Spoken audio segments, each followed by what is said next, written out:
진행을 해봅시다. 아유, 안녕하세요. 안녕하십니까. 맨날 시작할 때마다 웃어. 왜냐면 내가 어색해서 그런가 봐. 근데 그리고 또 이제 본인도- 그러니까 저도 신기해서 그지. 또 이렇게 모시게 됐는데 이제 설명을 드리자면 벌써 4번째 아니구나 5번째 게스트이시고, 게스트라는 표현이 좀 무색하긴 하지만 어쨌든 성장일기 한 분 더 이제 들어왔다. 게스트 맞죠? 게스트죠. 예. 그래서 또 찾아주셔서 감사합니다. 혹시 오시는데 힘들진 않으셨어요? 택시 타고 와서 별로 안 힘들었습니다. 부자시네. 그렇구나. 잘하셨어요. 왜냐면 좀 늦어가지고 시차 적응을 좀 하느라. 어디 이제 갔다 오셨는데요? 제가 이번에 이집트에 다녀왔습니다. 오. 이집트에서 오늘 귀국해서 이제 방에서 이제 정리를 하려고 잠깐 이제 침대에 누워서 뭐부터 정리할까 음. 고민을 하다가 그대로 잠에 빠져버려서 그렇게 지금 잠을 자고 조금 늦잠을 자서 택시 타고 후다닥 아유, 달렸습니다. 감사합니다. 그래도 와주셔가지고. 원래는 느낌이 좀 그랬어요. 안 오실 것 같다는 느낌도 들었어. 이게 뭔가 약속을 안 지키시는 분이 아니라 너무 피곤한 스케줄이다 보니까 이대로라면 뵙기가 어렵겠는데 생각을 했는데 또 이렇게 와주셨습니다. 제가 또 약속 펑크 내는 걸 그렇게 좋아하지 않아서 웬만하면 이제 또 예. 늦더라도 약속은 지키잖아요. 좋네요. 근데 굉장히 팟캐스트 많이 해보신 느낌의 바이브예요. 진짜요? 기다렸어요, 이런 것들을. 저 너무 좋아해요. 근데 말씀하시기로는 본인은 T라고. 네, 저 T입니다. T. 완전 T죠. 그 MBTI가 어떻게 되세요? 저는 ISTJ입니다. 정말 저와 정말 다른 정반대. 정반대네요. NFP신가요? 네. 완전 정반대죠. 근데 저도 추구미가 TJ이긴 해요. 진짜요? 네, 근데 추구미예요. 항상 말씀드리지만 추구미라서 TJ인 분들 뵙면 너무 신기해요. 지금 신기해요. 그래서. 저는 네. 저는 추구미가 딱 저인 것 같아요. TJ. 딱 TJ가 좋은 것 같아요. 예. 살짝 다양한 생각이 들긴 하는데 좋습니다. 그러면 FP가 뭐 싫다 이게 아니고요. 그런 건 아니고. 그런 건 아니고. 눈치가 굉장히 빠르셨는데. 저는 TJ가 네. 좋기 때문에. 오케이. FP도 좋지만 TJ가 저한테는 더 좋다. 또 잘 맞을 수 있죠. 하고자 하는 일과 이런 것들이 맞으면. 그렇죠. 오케이. 그래서 사전에 시작하기 전에 말씀을 드리자면 마이크가 이슈가 생겨가지고 일단 저희가 또 우수한 품질의 아이폰 마이크로 이용을 해서 한번 이야기를 나눠볼 건데요. 오늘 어떤 별명으로 혹은 이름으로 불리길 원하시나요? 폴더명 생성에 도움이 됩니다. 제가 별명이 딱히 없어가지고 그냥 저는 본명으로.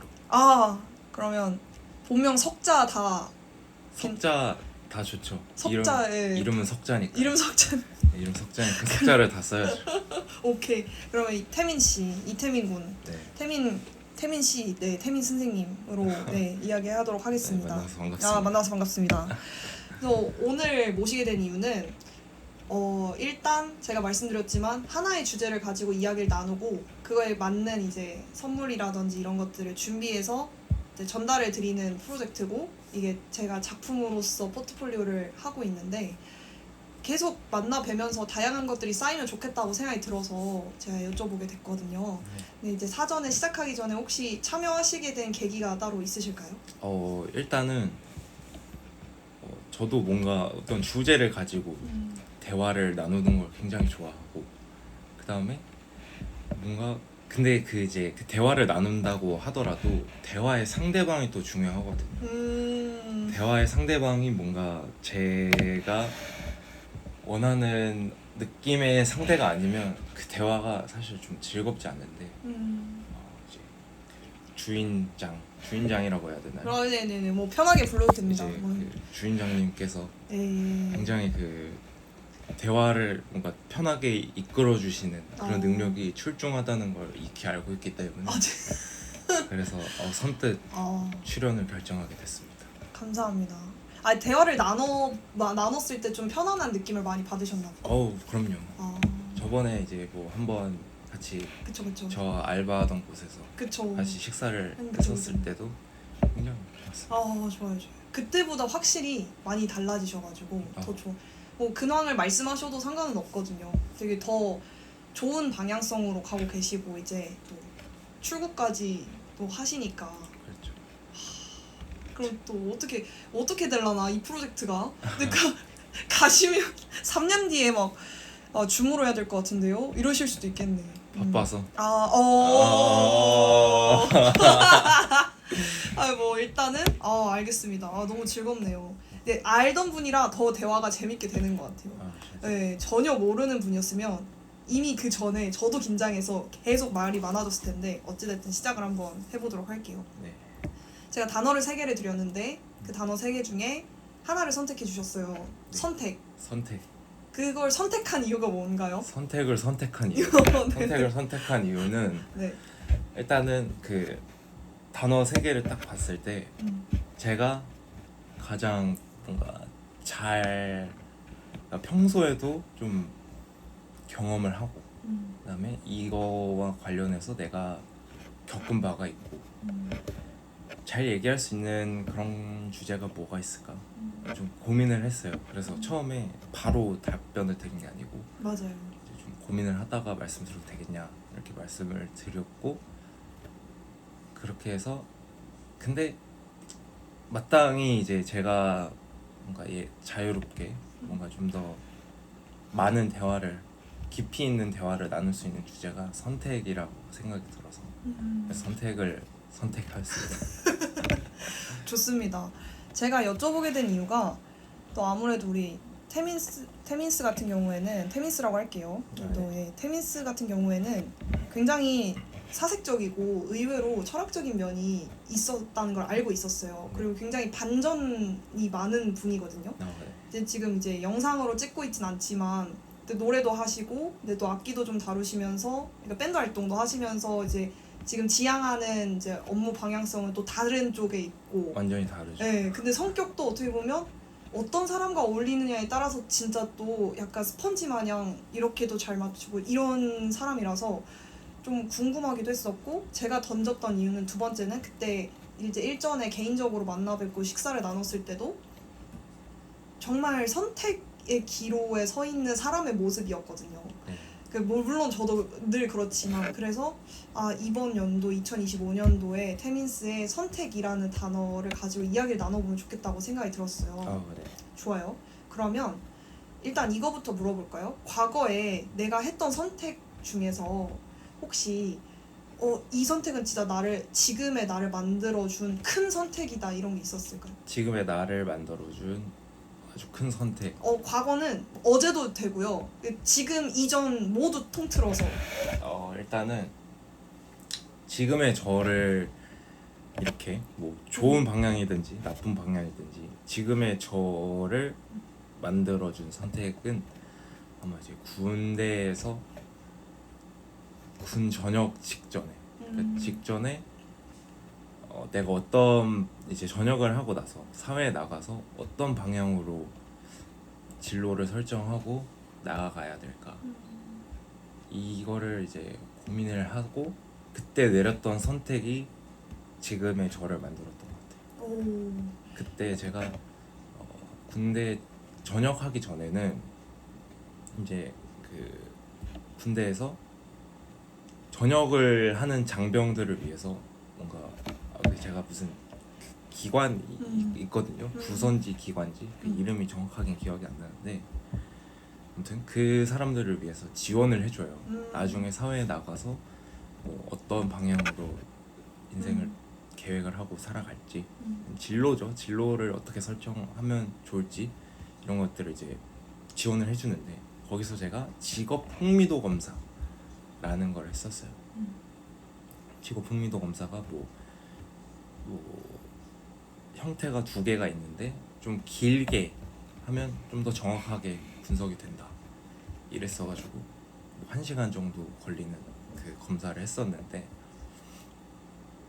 제가 또 ISTJ다 보니까 나오는 게 전부 다 이제 판사, 검사, 변호사, 경찰, 잘 어울려. 소방관 그다음에 뭐 공무원 굉장히 그 관료주의적이고 뭔가 좀 어떤 룰을 설정하고 그 룰 안에서 이제 활동을 한다. 그치. 아무튼 그런 직업에 굉장히 잘 어울릴 것 같다, 흥미가 있다라는 결과가 나왔거든요. 근데 옛날에 사실 제가 고등학교 때까지만 하더라도 법조인이 되는 게 꿈이었어요. 사실 진짜 법조인이 돼서 되게 멋있어 보이더라고요. 일단 법을 활용해서 어떤 사람들을 뭐 검사는 이제 법을 활용해서 그 사람을 기소하고 이제 형벌을 내려주게끔 하는 모습이 되게 정의롭고 멋있어 보였고, 변호사는 법을 잘 활용해서 이제 억울한 사람을 잘 구제해 준다든지 아니면 어떤 법을 잘 활용해서 내가 좀 더 이득을 볼 수 있게끔 만들어 준다든지 이런 모습이 되게 멋있어 보였고, 판사도 마찬가지로 이제 법의 테두리 안에서 이 사람의 뭐 잘잘못을 따진다든지 분쟁을 해결해 준다든지 그런 모습이 되게 멋있어 보여서 법조인이 되는 게 꿈이었는데, 사실 이제 법조인이 되려면 지금 대한민국 사회에서는 로스쿨을 가야 되잖아요. 그렇죠. 근데 로스쿨 가는 게 사실 고등학교 때까지만 하더라도 부모님의 지원이 없으면 안 될 것 같다 이런 생각을 했었어요. 왜냐면 학비도 굉장히 비싸고 가기도 힘들어요. 뭐 가려면은 무슨 토익은 900점 이상을 맞아야 되고 학점은 뭐 4점 몇이 이상이 돼야 되고 그 다음에 뭐 리트 시험도 있고 뭐 여러 가지 스펙이 있어야 된다 막 이래서, 그리고 또 학비도 비싸대요. 맞아. 그래서 담임 선생님이랑 이제 얘기를 하다가 그거는 안 될 것 같다 라는 결론을 내리고, 그러면은 이제 한기대에 와서 취업이라도 잘하죠. 왜냐면 한기대가 내세우는 게 취업률 굉장히 높은 맞습니다. 취업률이니까. 저희 또 무적한 기대. 저희가 또 한기대 이제 출신 동문이니까 무적한 기대 화이팅. 맞아요. 아무튼 그랬는데 이제 한기대에서 경영학을 우리 다 전공을 했잖아요. 맞아요. 경영학을 전공하면서 이제 흥미도 검사가 법조인, 뭐 공무원, 경찰 막 이렇게 나왔으니까 이 방향을 어떻게 잘 엮어서 내 전공을 살리면서 이 방향을 어떻게 설정할 수 있을까 하다가 발견한 게 노무사라는 직업이었어요. 노무사라는 직업이 이제 근로기준법이나 그치. 노동조합법, 맞지. 기간제법, 굉장히 다양한 이제 노동관계법들을 활용하여 맞죠. 이제 인재 관리, 인력 관리를 하는 직업이다 보니까 맞습니다. 그런 부분이 굉장히 저한테도 멋있어 보였고, 또 어찌 보면 정의로운 역할도 있어요. 임금 체불 이런 거 구제해 준다든지 떼인 돈 받아. 떼인 돈 받아들입니다. 굉장히 정의로운 사람들이거든요, 정의롭지. 사실. 그래서 아무튼 그런 부분이 되게 멋있어 보였고, 그래서 저는 노무사를 선택을 했죠. 군대 전역하고 나서 그때 이후로 내렸던 결정들이 지금의 저를 다 만들었던 거예요. 지금의 저를 만들고, 뭐 좋은 방향이든지 아까 말했지만 좋은 방향이든지 나쁜 방향이든지 지금의 제가 있는 이유는 그때의 선택에 있었던 것 같아요. 이런 생각을 하게 되네요. 이야기를 쭉 듣다 보니까 저는 어떻게 보면 태민스랑 같은 동문이기도 하고 같은 학과를 나왔고 그리고 같은 동아리에도 있어봤고 이제 여러 활동들을 봤잖아요. 네. 그러다 보니까 노무사 준비를 한다고 했고 실제로 지금 1차도 붙은 상황이고 그랬을 때 되게 잘하겠다라는 생각을, 저는 그 업군을 몰랐고 저도 어떻게 보면 같이 준비했던 사람으로서 너무 잘 어울린다라는 생각을 했었거든요. 그래서 좀 되게 마음속으로 많이 응원을 했고, 근데 또 지금도 앞으로도 그런 방향으로 가긴 하겠지만, 그래서 선택에 대해서 과거의 선택들을 이야기하셨을 때 어찌됐든 정리를 해보면 내가 그 군대를 나오기 전에 했던 노무사를 준비해야겠다라는 선택을 통해서 지금의 나를 만들었다라고 말씀하셨는데, 그러면 ISTJ이시잖아요. 굉장히 효율적으로 판단을 또 지향하실 수 있단 말이죠. 네. 그럼 선택을 하실 때 내가 뭐 어떤 선택이 상관없어요. 아주 작은 뭐 오늘 뭐 먹을까부터 인생의 큰 결정까지 선택을 하실 때 뭔가 이런 최소한의 기준 같은 게 있나요? 최소한의 기준. 기준선 이런 게 있나요? 난 이게 아니면 이건 절대 선택하지 않아. 막 이런 것들 있잖아요. 일단은 선택을 할 때 1차적으로 보는 건 그 선택을 함으로써 미래에 발생될 결과를 먼저 보겠죠. 사람들도 다 그렇겠지만 그 결과들에 있어서 어떤 결과가 나올지 예측을 한 다음에 그게 저한테 조금이라도 도움이 될 것 같다라는 생각이 들면 일단은 선택군에 넣어두는 것 같아요. 오케이. 선택군에 넣어두고 그 다음에 이 선택군들 중에서 내가 하지 않으면 후회를 할 것 같은 그런 것들을 저는 조금 하는 것 같아요. 일반적인 TJ들은 뭐 잘 모르긴 하지만 이게 효율적으로 내가 이 목표를 달성할 수 있는 그런 것들을 뭐 선택을 한다든지 그러겠지만 물론 저도 일상적인 그런 데서는 그렇게 해요. 근데 뭔가 내 앞으로의 미래를 결정하고 앞날을 결정하는데 굉장히 중요한 선택을 할 때에는 후회가 없는 선택, 후회가 없는 선택을 굉장히 중요하게 생각하는 것 같아요. 후회가 없는, 그러면 지금 앞으로는 후회가 없으려고 어떻게 보면 노무사를 선택을 하고 관련된 업종을 선택한 거네요. 그렇죠. 그러면 만약에 선택을 했으면 기회비용이 발생하잖아요. 네. 그 기회비용들 중에서 마음에 굉장히 쓰였던 기회비용들이 있어요. 아, 이것도 선택했으면 나쁘지 않았겠다, 막 이런 것들.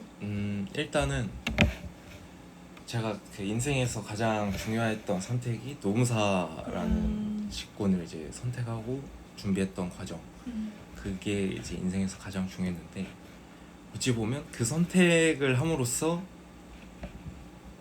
뭔가 좀 이제 버렸던 아니면 좀 하지 못했던 것들을 그걸 이제 기회비용이라 하잖아요. 그렇죠. 그것들에 대해서 좀 한때는 생각을 좀 많이 한 적이 있었어요. 이게 언제 그랬냐면 저희 학교를 졸업하려면 현장 실습을 가야 되잖아요. IPP요. 그러니까 네, IPP라고 맞아요. 해서 이제 그렇죠. 장기 현장 실습이 될 수도 있고 맞습니다. 뭐 단기 현장 실습이 될 수도 있고 근데 저는 단기는 보통 이제 뭐 4주 아니면 8주 이렇게 가잖아요. 그쵸. 한두 달. 그렇죠. 근데 그거는 정말 가기가 싫었어요. 왜냐면 가서 내가 뭘 얻을 수 있을까? 그냥 단지 이 졸업 요건을 어떤 과제처럼 생각하고 이 과제를 수행하기 위해서 굉장히 짧게 갔다 오는. 그럼 저는 딱 봤을 때 얻는 게 없다라는 생각을 해서 미래에 도움이 될 만한 선택이 아니다. 그래서 장기 현장 실습을 이제 가려고 준비를 했는데 이력서를 이제 작성을 하잖아요. 아, 이력서를 작성할 때 맞아요. 그때 굉장히 많이 느꼈어요. 제가 노무사를 선택하고 나서 이후에 사실 노무사 준비를 계속 매진을 했기 때문에 쌓아둔 게 없었어요. 쌓아둔 게 없고 해봤자 하나 있긴 했는데 그게 이제 전공 수업에서 HRM 그러니까 인적자원관리 수업 인력경영론이라고 저희는 이제 수업명이 있는데 맞아요. 그 인력경영론 수업에서 캡스톤 디자인 프로젝트를 하나 맡아서 진행을 했었거든요. 네네. 그것 말고는 정말 해놓은 게 없었어요. 아무것도 그냥 노무사 공부만 했거든요. 그래서 그거 이력서를 작성할 때 이 기회비용이 너무 살짝 후회가 된다. 이 생각을 좀 하기도 했죠. 왜냐면 그게 아니었다면 제가 뭐 자격증도 더 따놨을 때고 그렇죠. 아니면 뭐 어학 공부라도 더 열심히 했어. 뭐 토익이 900점이 나왔을 수도 있고. 토익 900점. 아, 네네. 이거는 뭐 그렇죠. 이거는 뭐 그냥 생각이니까. 아무튼 더 많은 것들을 쌓아놓고 이룩해놓고 그랬을 수도 있다는 생각이 들면서 살짝 좀 아쉽다라는 생각이 들었죠. 그 이야기를 쭉 들어보니까 아무래도 같은 학부고 같은 학과여서 어쩔 수 없이 저희 전공이나 이런 부분들이 이야기 나오는데 중간 정리를 해보자면 저희 한기대 같은 경우에는 졸업이 굉장히 어려운 학교 중에 하나입니다. 그렇죠. 네, 그 특히 공대는 말할 것도 없고, 근데 저희 상경대학 그러니까 경영학과 같은 경우에는 이제 논문도 써야 되고 지금 또 바뀌진 않았을 거예요. 개인별로 논문 작성하고 IPP라고 이제 단기나 장기로 그러니까 최대한 6개월, 4개월에서 6개월 정도의 IPP, 그러니까 인턴십을 이제 갔다 와야 됩니다. 선택을 해서 갔다 와야 되기도 하고, 물론 140학점 정도 또 따놔야 되고 어학 점수도 있어야 되고 하여튼 졸업을 하려면 굉장히 어려운 학교 중에 하나인데 자격증도 있어요. 자격증도 있어야 돼요. 근데 자격증을 안 땄으면 또 졸업 시험도 봐야 되고 막 여러 가지 되게 많아요. 그 정말 이야기를 쭉 듣다가 이 질문을 안 할 수가 없는데 아까 HRM 그럼 인력 경영 전공이신 거죠? 저희는 전공이 두 달랐네. 개가 나와요. 아, 그죠. 산업 경영 전공이랑 혁신 경영 전공. 아, 또 나뉘는군요. 네, 근데 네. 제가 이 전공을 선택하면은 이제 그 또 전공별로 필수 과목이 다니잖아요. 네. 근데 산업 경영 쪽이 인력 경영론이 필수인 전공인데 네네. 제가 이 전공을 선택할 때는 노무사라는 선택지를 고려하지 않았어요. 왜냐면 그때는 군대 가기 전이었거든요. 왜냐면 제가 군대를 남들이 가는 것보다 1년 늦게 갔다 왔어요. 네네네. 저 총학생회를 그쵸, 했어가지고 네. 2학년이 끝나고 군대를 갔다 왔는데 산업경영학부 같은 경우는 2학년이 끝나고 전공을 선택을 하잖아요. 맞아요. 근데 2학년 끝내고 전공을 선택할 때쯤에 그때는 정말 생각 없이 선택을 했었던 것 같아요. 그러니까 뭐 생각을 아예 없이 한 건 아니죠. 그치. 근데 이제 앞으로 뭐 4차 산업혁명이니 뭐 IT니 이런 쪽으로 나아가려면 그래도 산업경영보다 혁신경영이 낫지 않을까. 혁신경영이 뭐 이 비즈니스계론, 뭐 기술경영론 그렇죠. 이런 것들을 이제 학습하는 경영 그 전공이다 보니까 그쪽으로 나가는 게 미래에 뭔가 좀 더 도움이 될 것 같다라는 생각을 하고 선택을 했었는데 막상 군대 전역하고 보니까 나는 노무사를 준비하겠다 이 생각이 든 거예요. 그래서 진짜 신기하다. 그래서 이제 전공과는 사실 맞진 않아요. 그러니까 구체적인 학부 안에 있는 전공이랑은 물론 동일하지만 그쵸. 이제 혁신경영 전공이라는 것과는 살짝 다르죠. 아, 오케이. 약간 기술 경영 쪽인 거죠. 그렇죠. 제가 있었을 때는 기술 경영, 인력 경영 이렇게 두 가지 파트가 있었고 네. 저는 인력 경영이었거든요. 저는 뭐 확신에 이쪽으로 가겠다라고 완전 해서 선택을 했는데 이제 어떻게 보면 태민스는 일단 혁신 경영을 선택해놓고 이제 다녀와 보니까 마음이 이미 다른 곳에 정해져 있었던 상황이었고 그렇죠. 또 설명을 좀 드리자면 전공마다 들어야 되는 이수 과목이 조금씩 달라요. 그러니까 물론 다 들어야 되긴 하는데 약간 좀 추구미가 다른 거죠. 그렇죠. 그래서 조금 준비하면서 살짝 혼동스러웠을 수도 있겠다. 그러니까 뭘 배워서 좋았던 것도 있지만 지금 이걸 내가 이 수업을 이수하는 것보다 여기에 있는 이 수업을 이수하는 게 더 나을 수도 있다는 생각을 하셨을 수도 있을 것 같은데 어떠셨어요? 그렇죠. 대표적으로 일단 네. 품질 경영론이라는 걸 배워요. 네네. 그러니까 이제 전공 필수 과목 중에 하나가 어렵다. 이제 품질 관리론인데 벌써 어렵다. 이 과목을 내가 꼭 들어야 되는구나. 혁신 경영을 선택했다는 이유로 이 과목을 꼭 들어야 되는 건. 난 지금 뭔가 좀 더 그쵸. 조직과 관련된 뭐 거시 조직론이나 재밌죠 그런 거. 그런 것들을 이제 더 들었어야 됐는데 오로지 졸업을 위해서 그래야 되는구나. 그래서 이게 그 그냥 전과도 가능한가? 그러니까 이제 전공을 바꾸는 게 전공을 바꾸는 게 가능한가? 전공 스위치가 가능한가? 봤는데 없는 거예요. 아무리 찾아봐도 그런 관련된 게. 그래서 없긴 해. 그리고 또 제가 전공을 바꾸기에는 이 혁신경영 쪽에 전공 필수 3과목 중에 2과목을 이미 들어버린 상태라 그럼 가야죠. 그냥 품질 관리 킵고잉 해야지. 품질 경영 들어야겠다 하고 이제 들었죠. 근데 진짜 되게 풋풋한 느낌이 드네요. 왜냐면 그때 저도 같은 학교에 다녔고 같은 수업을 들었고 경영학을 들으면서도 말씀하셨던 저도 노무사를 준비를 하긴 했지만 그런 조직에 대한 공부나 이런 것들을 깊이 공부하는 곳은 진짜 우리 학교밖에 없다라고 생각이 들 정도로 정말 많은 그런 수업들이 있고 협상론이 있잖아요. 또 대표적으로 맞아요. 그런 수업들도 듣고 되게 저도 즐거웠던 생각이 드는데, 그러면 그 이제 조금 과거로 돌아가서 대학 시절에 내가 선택한 것 중에 혹은 뭐 예를 들어 동아리가 될 수도 있고 크게는 뭐 아까 말씀하셨던 이제 과목이 될 수도 있고 내가 선택했을 때 아 이거 진짜 잘했다 하는 선택이 있었어요. 대학교 이게 더 좁혀볼게요 한번. 잘했다라기보다는 약간 기억에 남는 선택. 대학교 안에서 더 줄여봅시다 이제. 저는 동아리 제스트. 제스트라는 이제 네. 한국기술교육대학교 네. 안에 밴드 동아리죠. 무고한 역사를. 네.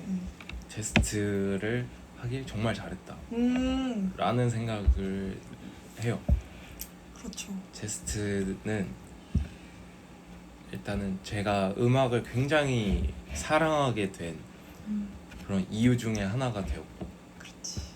제스트라는 동아리를 통해서 제가 노래를 부르는 것에 대해서도 자신감을 굉장히 많이 얻게 됐고, 그 다음에 악기를 다룬다는 걸 저는 사실 생각을 해본 적이 없어요. 그 대학교 들어오기 전에 배우고 싶다라는 생각은 하긴 했지만 내가 뭘 배울 수 있을까라는 생각을 하면서 살았는데, 제스트에 들어오고 나서 처음으로는 이제 키보드를 선택을 했었죠. 기억납니다. 저는 키보드, 뭐 피아노 배워본 적 단 한 번도 없어요. 건반을 그냥 학교에서 이제 뭐 음악 수업이 있으면 건반을 한번 뚱뚱뚱 눌러보긴 했지, 건반을 이제 5손가락, 10손가락을 이용해서 쳐본 적이 단 한 번도 없거든요. 악보를 보는 법도 몰라요. 근데 그냥 오로지 해보고 싶다 이런 생각을 가지고 오 키보드를 지원했었죠. 너무 잘한 선택인 것 같아요. 제스트는 거의 연습생 제도잖아요. 네. 거기 들어가면 뭐든지 사람을 만들어 놓는 곳이죠. 근데 이게 키보드는 좀 달랐어요. 오 키보드는 약간 각자 도생 느낌이 맞긴 해. 굉장히 강했어가지고 어. 저한테 뭔가 적극적으로 알려주고 그런 사람이 없었어요. 슬프네요. 네. 그때는 이게 부서마다 좀 스타일이 달랐잖아요. 키보드 부서, 신디 부서 네. 파트가 달랐고, 파트마다 보컬 파트가 달랐고, 그 파트장들이 모여서 임원이었고, 네. 그 파트장의 느낌에 따라서 이제 그게 리드가 되다 보니까. 네. 근데 뭐 파트장의 느낌 이것도 그렇긴 하지만 그냥 키보드라는 것 자체가, 왜냐면 다들 악보를 볼 수 있는 사람들이 들어오는 거니까. 그러네요. 기본적으로 내가 이걸 이전에 해봤었다 라는 사람들이 들어오기 때문에 코드를 알고. 코드도 알고 뭐 악보도 볼 줄 알고 음, 뭐 여러 가지 손가락도 자유자재로 이제 할 수 있고 이런 분들이 들어오는 파트였다 보니까 네. 이렇게 생판 하나도 모르는 애가 들어와서 배우고 싶다 하니까 좀 당황을 하셨겠죠. 그렇죠. 그분들도. 그래서 뭐 어떻게 해야 될지 잘 가늠이 안 갔었던 것도 있었던 것 같고, 그럼에도 불구하고 저는 일단 뭐든 배워보려고 잘했네. 했죠. 기특한. 그래서 1학년 1학기 때 공연을 성공적까지는 모르겠지만 아무튼 아니 잘했어요. 마쳤어요. 제가 기억해요. 잘 마쳤어요. 그러고 나서 1학년 2학기 때 이제 제가 알기로는 키보드 부원이 3명인가 있었어요. 근데 이제 전체 팀은 한 뭐 10몇 개가 몇 개가 있어서. 있었는데 키보드는 3명밖에 없다 보니까 이제 키보드를 사용하는 곡들에서 이제 저를 굉장히 많이 끌어다 쓰셨죠. 제가 그래서 7팀을 했고, 와 7팀 그리고 3곡이면 근데 10곡 정도 했어요. 10곡 정도 했어요. 7팀에 10곡 정도. 70곡? 아니 총 70곡 총 10곡. 미안. 70곡은 맞네. 그건 이제 전공생이에요. 전공생이고 네. 맞아. 아무튼 10곡 정도를 했죠. 근데 이제 키보드를 하나도 할 줄 모르는 친구에게 10곡은 굉장히 어려운 미션이었고, 그래서 사실 퀄리티가 그렇게 좋진 않았어요. 공연을 딱 봤을 때. 그럼에도 불구하고 10곡을 해냈다, 이런 뭔가 자신감이 생겼고, 맞아요. 그 뒤로 음악을 좀 더 좋아하게 되는 계기가 됐죠. 근데 이제 군대 갔다 오고 나서 제스트 복귀를 했을 때 키보드는 이제 주된 영역은 아닌 것 같다. 왜냐면 나는 아무래도 키보드에는 그래도 재능이 있진 않는 것 같다라는 생각이 들어서 보컬로 전향을 했어요. 왜냐면 군대에 갔다 와서 군대 안에 노래방이 있거든요. 네. 제가 노래방 진짜 많이 갔어요. 군대에서 오. 노래방을 엄청 다니면서 선우님들한테 노래 좀 하시네요, 오. 이런 얘기도 좀 들어봤고, 그렇지. 그런 자신감 하나로 이제 보컬로 전향을 하고 보컬을 부르면서 그 다음에 이제 그러니까 밴드곡 같은 경우는 인스트루먼털 부분 있잖아요. 그쵸. 악기만 나오는 부분. 네네. 예를 들면 뭐 기타 솔로라든지 뭐 아무튼 그런 부분, 네네. 간주 부분, 우리가 쉽게 아는 용어로 간주 부분이 있는데, 그 부분에서 제가 뭘 해야 될지를 모르겠는 거예요. 가만히 서 있거나 호응을 하거나 그래야 되는데, 호응을 하기 어려운 곡들이, 예를 들면 좀 잔잔한 곡들 있잖아요. 그때는 뭘 해야 되지? 이 생각이 들어서 나도 기타를 잡아보자. 오. 기타를 잡아보고 기타를 치면서 노래를 한번 해보자, 이 생각이 들어서 이제 23학년도 1학기 때 그때 이제 기타를 처음으로 들고 노래를 불렀어요. 오. 첫 데뷔였네요. 첫 데뷔였죠. 기타를 친 첫 데뷔. 그래서 그 공연할 때 보면은 공연 영상이 어디 떠돌아다닐지도 모르지만 본 것 같아요. 제가 거기서 네. 제가 기타를 들고 노래를 부르는 게 정말 처음이라 많이 부족해도 잘 들어주십시오. 그래서 기타를 치면서 노래를 불렀었죠. 기타로 선택을 한 이유가 있어요? 기타 베이스도 있고 네. 되게 다양한데. 일단은 그거는 사실 큰 이유는 없었던 것 같아요.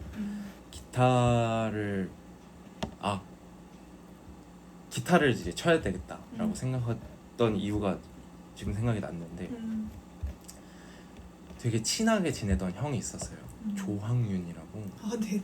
있었는데, 예. 그 형이 기타를 정말 잘 치거든요. 오. 기타를 정말 잘 치고 기타에 대해서 굉장한 열의를 가지고 있고, 음악에 대해서도 굉장한 열의를 가지고 있고 사랑하고 그런 사람인데, 그 형이랑 자주 놀다 보니까 기타에 대해서 좀 관심이 가게 되고, 그래서 기타를 좀 선택을 하지 않았나 이 생각이 드네요. 그래서 제가 알기로는 또 프로젝트 그룹이 따로 있으셨잖아요. 제가 이름을 까먹었는데, 그러니까 지금 들으시는 분들을 위해서 말씀을 드리자면, 이분이 그러니까 제스트라는 밴드 안에서 이제 키보드로 시작을 했다가 이제 나중에는 보컬로 전향을 했다가 이제 기타를 잡고 노래를 한 케이스인데, 이게 조금 디테일한 설명이 들어가자면, 저희 학교 자체가 제스트라는 곳은 원래 지금은 그렇진 않은 걸로 알고 있지만 그런 파트를 옮길 때는 또 테스트를 봤어요. 지금도 테스트를 지금도 봅니다. 테스트를 봐요? 지금도 테스트를 그래서 봅니다. 만약에 본인이 나 키보드였는데 나 보컬도 하고 싶다 하면 라이센스를 취득한다는 표현을 써가지고, 그때 당시 그 파트 사람들 다 모여있는 앞에서 이제 마치 연습생 뽑듯이 또 테스트를 봐야 되는 상황이었는데, 그거를 해냈다는 거 자체가 전 정말 놀랍고 진짜. 그래서 지금 이 설명이 필요할 것 같았어요. 왜냐면 이게 얼마나 어려운 단계인가를 저는 알고 있기 때문에 대단하다고 얘기를 좀 덧붙이고 싶었고, 그래서 조금 더 다른 이야기를 해보자면, 프로젝트 그룹을 하고 있었잖아요. 그게 예를 들어 제가 보기엔 프로젝트 그룹이라는 표현이 맞는지 모르겠는데, 이제 3분 정도 모여서 뭔가 이게 음악도 내시고 사운드 클라우드 같은 데 내시고 했던 것 같은데, 그렇죠. 다 이제 제스트 분들이셨던 건가요? 아니요. 제스트는 아니고 네네. 그 프론티어. 네, 랩 동아리. 랩 동아리 네. 정확히 말하면 뭐 흑인 음악 흑인 음악 동아리. 동아리라고 아, 하죠. 예. 근데 뭐 네. 보통 이제 흑인 음악 하면 힙합이니까 그렇죠.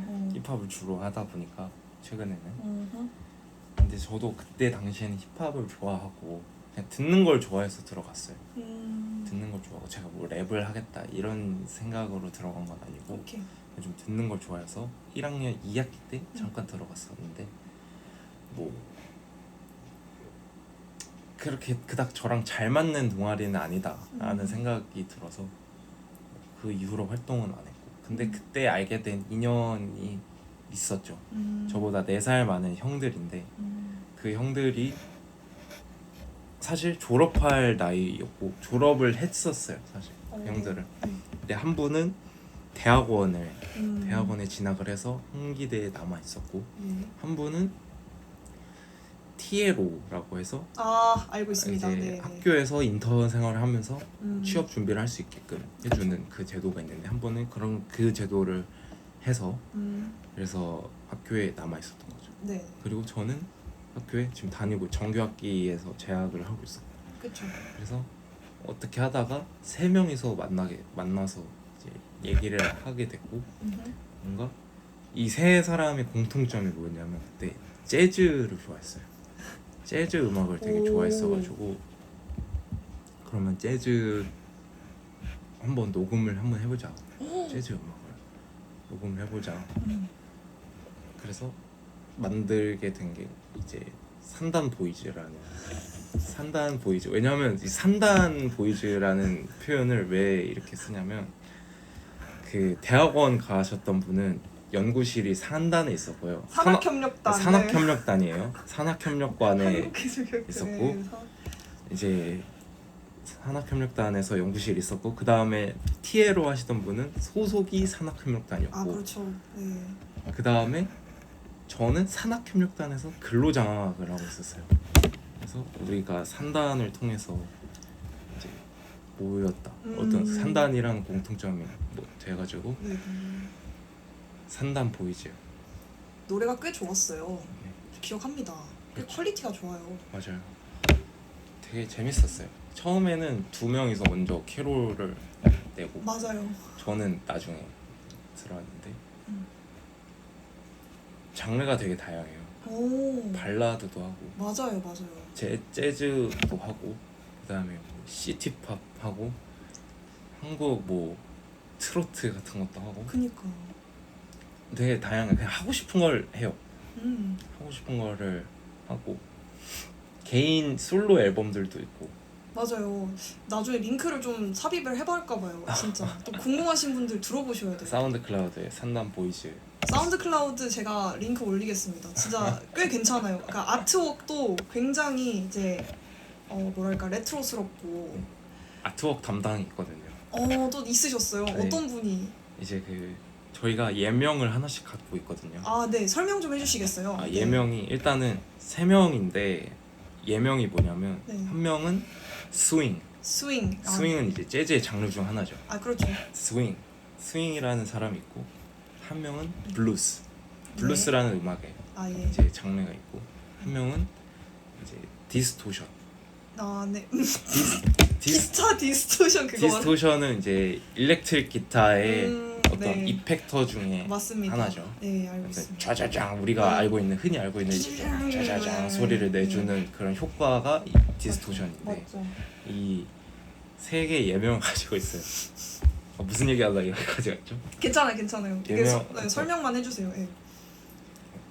아무튼 그 이제 무슨 얘기했는지 기억이 안 나가지고 그 정리를 해드릴게요. 일단 그 산단 보이즈라는 그룹에 3분이 계시고 지금 굉장히 그 활발한 지금은 활동하고 계시죠? 지금은 간간히. 네 간간히 하고 있죠. 네, 그 사운드 클라우드에 이분들의 그 음악이 올라가 있는데 이 이야기를 하게 된 계기는 이분의 어떻게 보면은 인생의 절반 이상이 또 음악에 또 조예가 좀 있으시기 때문에 선택에 대한 이야기를 하다가 여기까지 왔고 그래서 아트웍까지 지금 온 상태였어요. 아트웍 맞아요. 네. 아트웍을 얘기해요. 아트웍은 어떤 분이신지 굉장히 퀄리티가 높거든요. 아트웍은 스윙이라는 분이 담당하십니다. 아. 스윙이라고 이제 컴퓨터 공학부 1사학번 네. 제가 아까 말씀드린 대학원 아. 석사 졸업하신 분이거든요. 아. 스윙이라는 분이 이제 아트웍 제작을 하시는데 오 예. 제작하는 그 과정을 보니까 네네. 손수 이제 그런 어떤 그림들을 끌어다가 그거를 PPT를 활용해서 만드세요. 꽤 퀄리티가 높아요. PPT를 활용해서 만드시는데 아주 재밌답니다. 예. 좋아요. 저는 되게 마음에 들고 저희가 또 3단 보이즈 활동을 좋아하는 이유 중에 하나가 또 아트웍이죠. 네, 3단 보이즈 많은 사랑 부탁드리고요.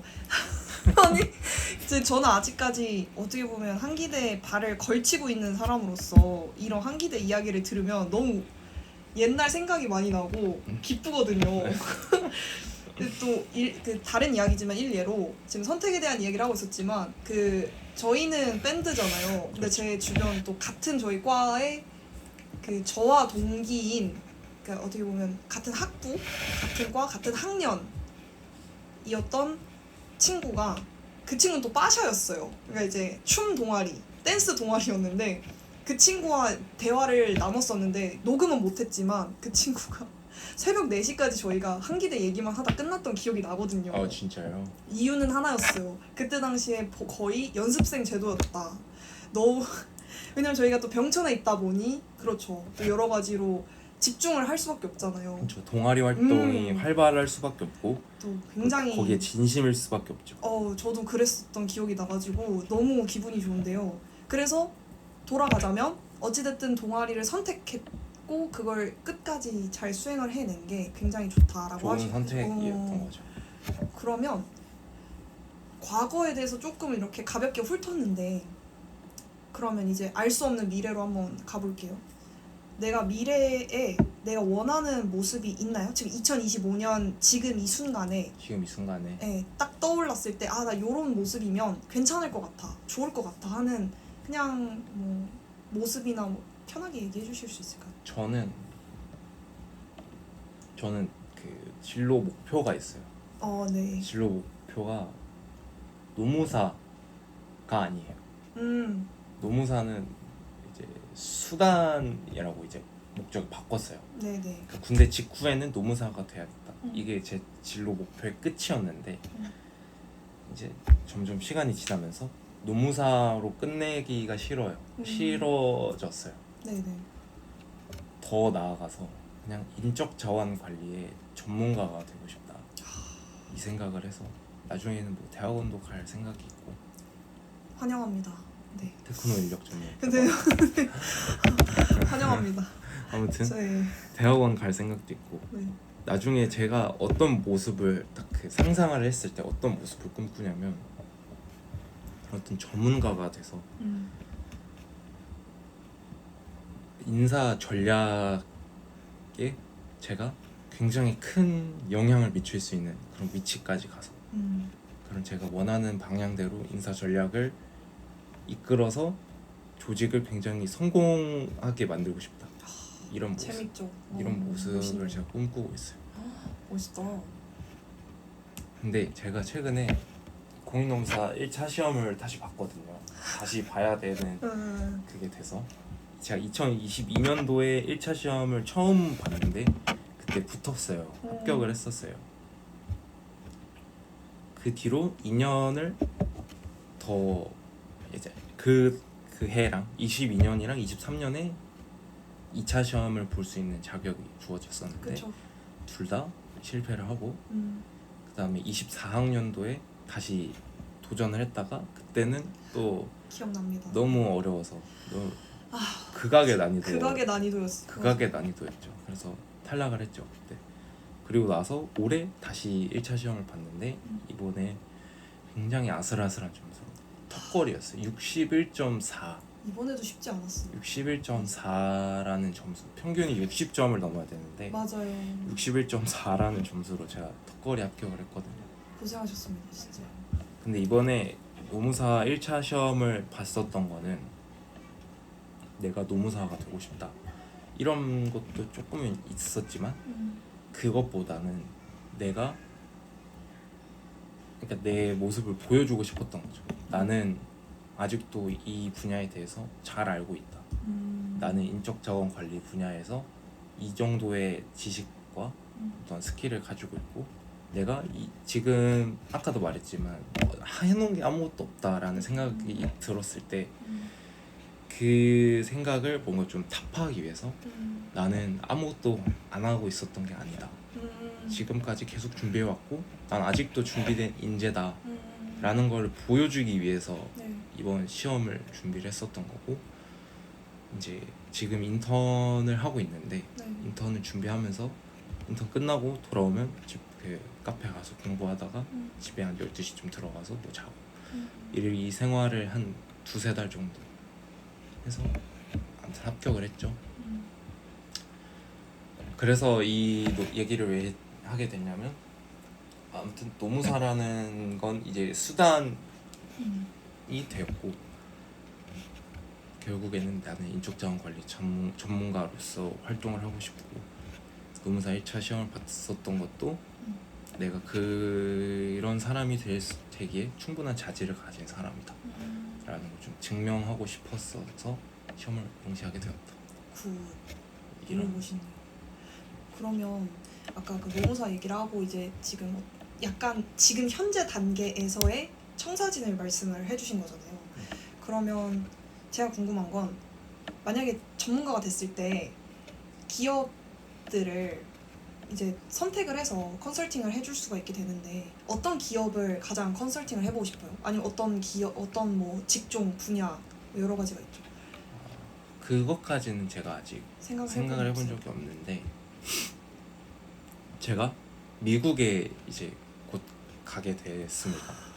그러니까 미국 인턴십에 네. 합격을 해서 대단하시네요. 미국으로 HR 인턴이죠. 네. HR 인턴을 수행하게 됐는데 맞습니다. 저는 일단은 목표가 미국에 있는 IT 기업에 인사관리 직원으로 일단 들어가는 거예요. 지금 현재 목표는 지금 작은 목표를 하나하나씩 설정을 하는데 미국에 있는 IT 기업에 들어가서 조금 혁신적인 인사 제도로 계속 경험을 해보고 싶어요. 왜냐하면 IT 기업이 제가 알기로는 인사 관리 분야에서 혁신을 좀 추구하고 있는 기업들이라고 알고 있거든요. 그런 기업들에 가서 어떤 인사이트를 얻고 싶어요. 인사이트를 얻은 다음에 그 다음에 이제 인적자원 관리 컨설턴트라든지 아니면 한국의 어떤 기업에 들어간다든지 그런 쪽으로 이제 진로를 설정하고 싶은 거죠. 경력 개발. 좋네요. 근데 일단 지금 선택은 딱 내 눈앞에 있는 선택을 더 집중을 해서 점점 키워나가는 방향성으로 한다는 거죠. 네. 그 큰 뭐 분야나 이런 것들은 그때마다 달라질 수 있으니까. 네. 이렇게 좋아요. 그러면 조금 더 추상적인 이야기를 해볼까 하는데 선택이라는 단어를 받았고 그 선택이라는 말을 들었을 때 떠오르는 뭔가 이미지라든지 느낌이라든지 이런 것들이 있나요? 편하게 말씀하십시오. 네. 선택을 했을 때 떠올랐던 거는 이제 고등학생 때 윤리화사상 공부를 하면서 선택이라는 단어에 대해서 굉장히 조예가 깊다 해야 되나? 그거 하면 생각나는 사람이 있어요. 장폴 샤르트르라고. 네네. 근데 찾아보니까 뭐 그분이 한 말씀은 아니긴 한데 거기서 나오는 말이 있거든요. 네. 인생은 B와 D 사이의 C다. 이게 이제 장폴 샤르트르 하면 떠오르는 문장이에요. 그쵸. 인생은 벌스와 데스 사이의 초이스다. 그분이 하는 말이 뭐였냐면 이 말을 이제 한 건 아니지만 샤르트르라는 분이 하신 말씀이 뭐냐면 선택은 자유다. 하지만 그거에 따른 책임은 본인이 온전히 져야 된다. 그쵸. 이 얘기를 강조를 하셨어요. 그래서 선택이라는 단어를 일단 처음 들었을 때 샤르트르라는 분이 생각이 났고 그 다음에 생각났던 거는 선택에 대한 어떤 책임 그런 게 생각이 났어요. B와 D 사이의 C. 그러면 지금 그 C를 잘 이렇게 따라가고 있는 중이고 아까 말씀하셨던 것처럼 인물이 떠올랐던 거네요. 그렇죠. 샤르트르라는 분. 오. 그냥 그 이거는 정말 1차원적으로 생각이 난 거예요. 샤르트르라는 분. 저 예를 들자면 저는 선택하면 좀 웃긴 얘긴데 대통령 선거 막 이런 것들이 생각나거든요. 좀 거시적인 차원에서, 그러니까 물론 정치적인 얘기를 하고자 하는 건 아니고 뭔가 내가 이 순간에도 지금 어떻게 보면 태민스랑 대화를 나누는 것도 선택인 거고 선택을 서로 했기 때문에 이게 만들어진 거 이런 여러 가지. 그리고 선택하면 뭔가 블루 계열이 되게 생각이 나거든요. 전 ENFP니까. 왜냐면 신뢰가 바탕이 되어야만 선택을 할 수 있는 거잖아요. 데이터가 쌓여야 되고. 근데 그러면 지금 그 말씀하셨던 요즘엔 명언으로 굉장히 많이 쓰이는 그분에 대해서 얘기를 하셨는데, 그러면 철학에 대해서 만약 관심이 많으시다면 좀 관심이 있는 철학가가 더 있으신지 아니면 학파가 더 있으신지 이런 것도 좀 궁금하거든요. 일단은 철학 관심이 있죠. 철학은 뭔가 인생을 살아가는데 교훈을 준다든지 아니면 뭔가 통찰을 준다든지 그런 부분에 굉장히 매력이 있다라는 생각을 해요. 그래서 철학을 굉장히 좋아하고 고등학생 때 이제 윤리와 사상 공부를 하면서 철학을 굉장히 좋아하게 됐는데 저는 일단 동양 철학도 있지만 서양 철학을 좀 더 좋아하는 편인 것 같고 네네. 서양 철학가 중에서도 이제 칸트, 임마누엘 칸트라고 하죠. 임마누엘 칸트 그분을 굉장히 좋아합니다. 굉장히 이성주의이기도 하고 그분은 그 근대 철학이라고 해야 될지 현대 철학이라고 해야 될지 모르겠지만 정말 어디 하나 손대지 않은 곳이 없어요. 그렇긴 해. 칸트는. 맞아. 그리고 그 굉장히 유명한 일화가 있잖아요. 시간과 관련해서 시간 약속 네. 뭔지 아시나요? 네, 대략적으로 알고 있어요. 그 이제 일단은 칸트라는 분은 시간 약속을 굉장히 엄격하게 준수했다고 하시고 그 사람이 지나가면 그냥 시계를 볼 필요가 없어요. 아 그냥 이 사람이 이 시간대 지금 지나가면 지금 뭐 한 4시 34분이겠군 이런 정도. 그 다음에 약속을 잡아요. 약속을 뭐 12시에 잡는다 그러면은 12시에 딱 자리에 도착을 하고 12시에 상대방이 없으면 그냥 돌아가요. 오, 맞아요. 그런 분이에요. 임마누엘 칸트는.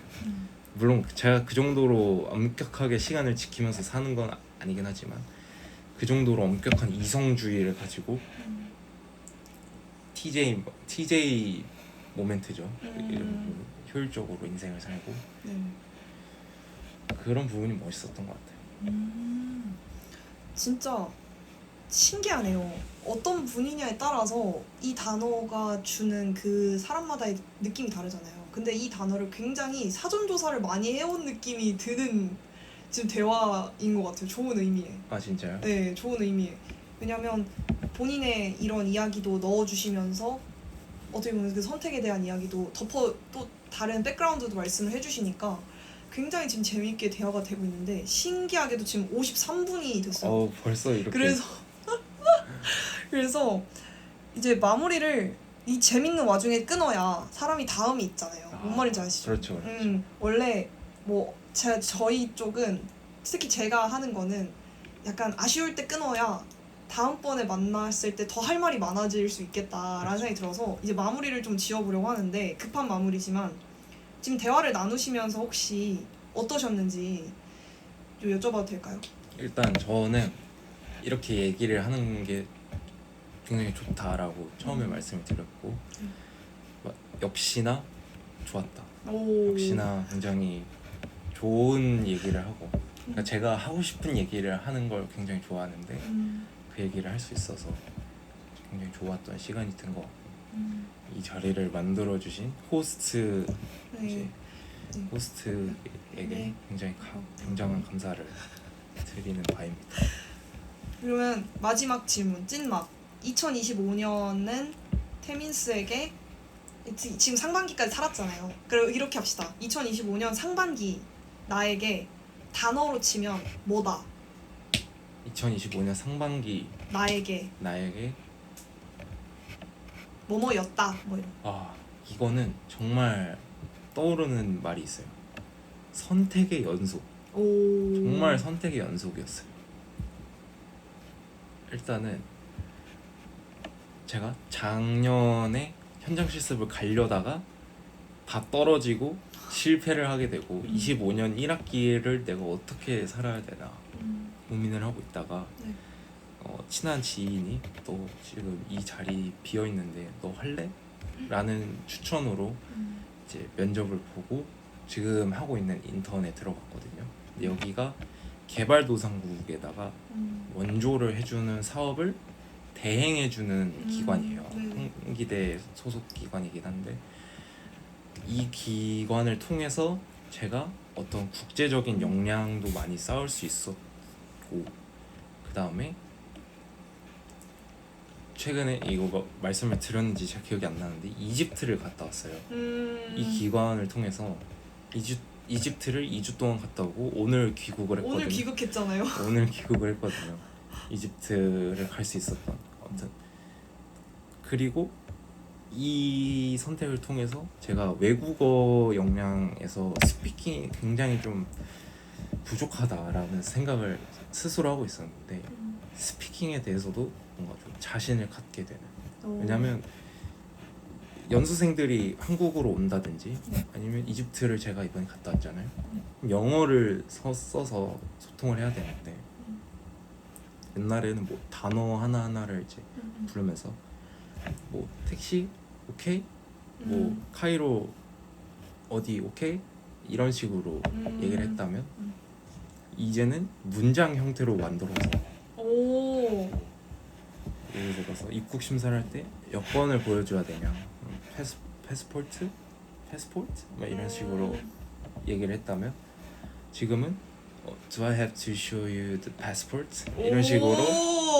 이런 식으로 문장을 만들어서 오. 얘기를 할 수 있는 성장했어. 이런 굉장히 성장의 기회가 됐었던 것 같고 아무튼 그래서 이 선택이 있었고요. 네네. 그 다음에 노무사 시험을 볼지 말지 그치. 그거에 대한 선택. 근데 이 선택은 사실 뭐 답이 정해져 있긴 했었어요. 노무사 시험 본다. 그치. 그 다음에 인턴을 어디로 갈까에 대한 선택. 그게 이제 미국 인턴십이었고 이 선택을 함으로써 저는 이제 미국에 가게 됐죠. 9월에.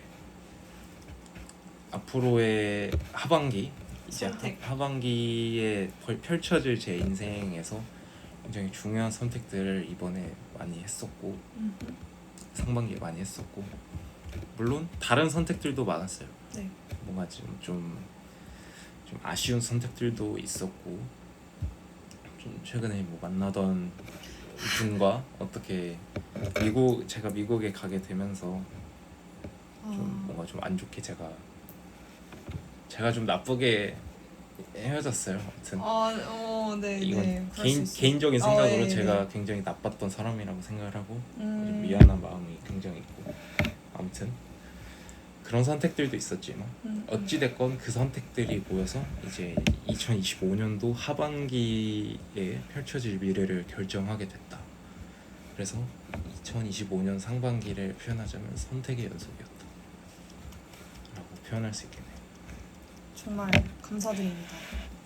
이야기를 나누면서 너무 재밌었고 그 마무리 멘트를 하자면 제가 이제 선물 같은 거나 이런 것들을 만들어서 또 한번 전달을 드려야 되니까 그때 또 간단하게 이야기를 나눌 수 있을 것 같아요. 그래서 그때 이야기를 또 더 나누는 것으로 사실 아마 출국 일자가 8월 말이라고 알고 있는데 그 전까지 한번 빠르게 당겨보겠습니다. 제가 네.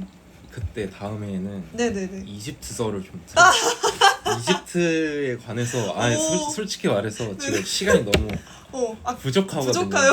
이집트에 관한 얘기는 저 지금 한마디도 못했잖아요. 사실 그렇죠. 이집트 관련해서 드릴 말씀이 굉장히 많은데 그거 좀 정리를 해주세요. 이게 제가 정말 하고 싶어서 이런 얘기를 하고 싶어서 메모에다가 써놨어요. 지금 뭐 이런 얘기를 써놨어요. 그럼 이렇게 합시다. 어차피 이게 재생 목록이 만들어지는 거거든요. 그래서 그냥 그 이집트 갔을 때 사진이랑 이런 거 몇 개 보내주시면 그 제가 편집할 때 같이 이렇게 띄울게. 그래서 이제 그런 것도 알려주세요. 썰도 말씀해주시면서 팁도 알려주시면 또 혹여 이집트를 방문하실 계획이 있으신 분들에게나 이집트를 방문하실 되게 지금 뭔가 눈빛이 이 눈빛을 여러분들 보셨어야 됐어요. 살짝 이집트를 방문하겠다고? 감히? 아니 너무 기대가 됩니다. 아니 일단은 여기서 끊을게요. 왜냐면 더 듣고 싶은데 제가 한번 수위를 들어보고 저희 또 녹화를 어느 정도 수준에서 해야 될지를 좀 체킹을 해보겠습니다. 그래서 어찌됐든 오늘 정말 감사드리고 그럼 또 곧 뵙도록 하겠습니다. 박수 한번 칠까요? 한 시간을 채웠네요. 네. 고생하셨습니다. 고생하셨습니다.